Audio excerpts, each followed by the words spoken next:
మోసం చేసిన రేవంత్ రెడ్డి గారికి బుద్ధి చెప్పే విధంగా ఇవాళ కొందరికి ఇస్తా అంటున్నారు. అవి కూడా ఇందిరా మరి గాంధీ పేరుతోని ఇందిరమ్మ చీరలు అంటున్నాడు.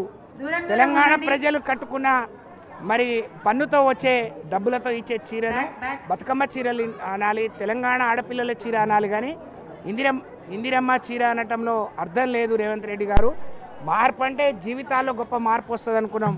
కానీ నువ్వు చేసింది బతుకమ్మ చేతిలో తెలంగాణ తల్లి చేతిలో ఉన్న బతుకమ్మను మాయం చేసినావు.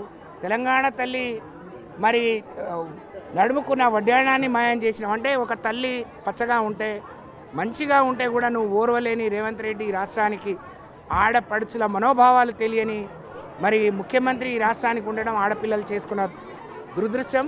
అందుకనే ఆడపిల్లలకు చీరలు లేవు, కానుకలు లేవు, నీవు ఇచ్చిన హామీలు లేవు. అందుకనే ఈరోజు వాళ్ళు ఇచ్చిన హామీలు ఏ విధంగా తుంగలో తొక్కారు, ఏ విధంగా మహిళల్ని మోసం చేశారో బతుకమ్మ పాటల రూపంలోనే మళ్ళీ తీసుకొచ్చినాం. తిరిగి మరి బతుకమ్మ తెలంగాణ తల్లి చేతిలో బతుకమ్మ రావాలి. కేసీఆర్ ఈ రాష్ట్రానికి తెలంగాణ మళ్ళీ ముఖ్యమంత్రి కావాలి.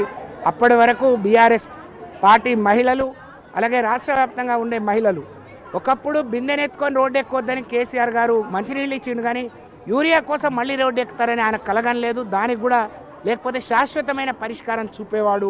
ఇవాళ మరి గర్భిణీలు, చంటి పిల్లల తల్లులు, బాలింతలందరూ కూడా యూరియా కోసం పండగ కూడా జరుపుకోకుండా కానుకలు పోయినాయి.